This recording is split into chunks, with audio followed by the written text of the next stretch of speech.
दाये सात षष्ठरे पस्थे रंध्रे वा पाप संयुते तद दाये मानहानि स्यात् क्रूर बुद्धिस्तु क्रूरवा। तो मित्रों, यहाँ महर्षि पराशर ने बृहद पराशर होरा शास्त्रम के 56वें अध्याय के 42वें श्लोक के दूसरे लाइन और 43वें श्लोक में कहते हैं कि यदि दशानाथ से ऐसा बुध आपकी जन्म कुंडली के अनुसार अगर छठे, आठवें, 12वें घर में रंध्र भावों में या पाप ग्रहों से युक्त होकर के बैठ जाए तो उस समय में मान हानि करवाता है और क्रूर बुद्धि ऐसे जातक की हो जाती है, क्रूर कर्म करने को मन करने लगता है और क्रूर वाणी बोलने के लिए भी प्रेरित करता है ऐसा बुध। ठीक है, तो चौराग्नि नृप पीड़ा च मार्गे दस्यु भयादिकम अकस्मात कलश्चैव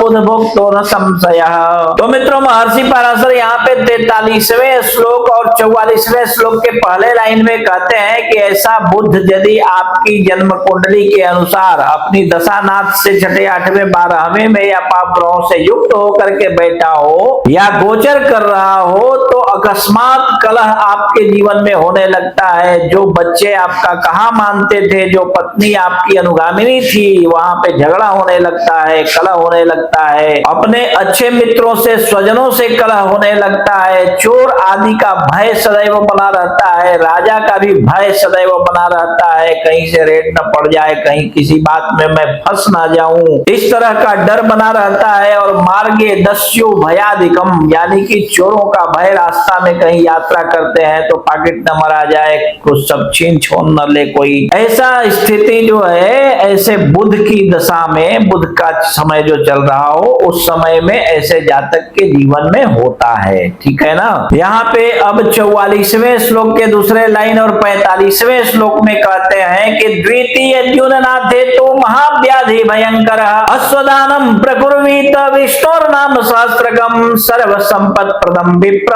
सर्वारिष्ट प्रशांतये। तो मित्रों, महर्षि पराशर यहाँ 44वें श्लोक के पहले लाइन में और 45वें श्लोक में कहते हैं कि यदि दूसरे और 7वें भावेश हो तो इसकी अंतरदशा भी आवे तो बड़ा रोग उत्पन्न करता है। ऐसा बुध बहुत भयंकर रोग दे देता है और इसकी शांति के लिए उपाय बतलाते हुए कहते हैं कि घोड़े का दान कीजिए, यानी अश्वदान करने से यहाँ पे सब शांति हो जाती है और सर्व संपत्ति प्रदम विप्र, हे ब्राह्मण श्रेष्ठ, यहाँ पे अनेक प्रकार की संपत्तियां ऐसा बुध देने लगता है। दूसरा उपाय बतलाते हैं, अश्वदान का मतलब कि आप बाइक वगैरह खरीद के, आप हल्के फुल्के कोई वाहन जो होते हैं उनको खरीद करके किसी को दान कर सकते हैं, किसी श्रेष्ठ व्यक्ति को, किसी ब्राह्मण व्यक्ति को या किसी स्त्रियों को भी दान कर सकते हैं। ठीक है ना। तो और दूसरा उपाय बतलाते हुए कहते हैं कि विष्णु नाम सहस्त्रकम, ऐसे बुध की अंतरदशा में आप स्वयं बैठ करके बहुत ध्यान पूर्वक एक एक शब्द का उच्चारण करते हुए विष्णु सहस्त्र नाम का पाठ कीजिए। भगवान विष्णु की प्रतिमा या कोई मंदिर हो तो वहां बैठ करके, वहां रख करके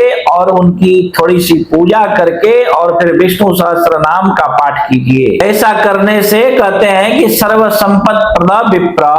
सर्वारिष्ट प्रशांतये, अर्थात शौनक ऋषि से महर्षि पराशर कहते हैं कि हे ब्राह्मण देवता, ऐसा बुध जो आपको अशुभ फल दे रहा हो और मारक हो तो भी सारी संपत्तियों को आपको दे देता है एवं तरह तरह के जो रोग बतलाए गए हैं उन सभी रोगों की शांति कर देता है, अनेक प्रकार के कष्टों का निवारण हो जाता है, कोई दुख कोई तकलीफ आपके जीवन में रह नहीं जाती है। ठीक है। तो इसी प्रकार आप भी अपनी कुंडली देखिए और अपने बारे में स्वयं समझ लीजिए और यदि इसके बाद भी आपको आपकी कुंडली समझ में न आ रही हो तो आप अपनी कुंडली किसी कुशल श्रेष्ठ अनुभवी विद्वान ज्योतिषी को दिखाइए और कोई श्रेष्ठ विद्वान आपको आपके आजू बाजू में न मिले तो आप अपनी कुंडली हमें दिखा सकते हैं। आप देश विदेश कहीं भी बैठे हो, फोन कीजिए, फोन पर ही हम आपकी कुंडली देखकर एक एक बात विस्तार पूर्वक समझाकर बतला देंगे। ठीक है।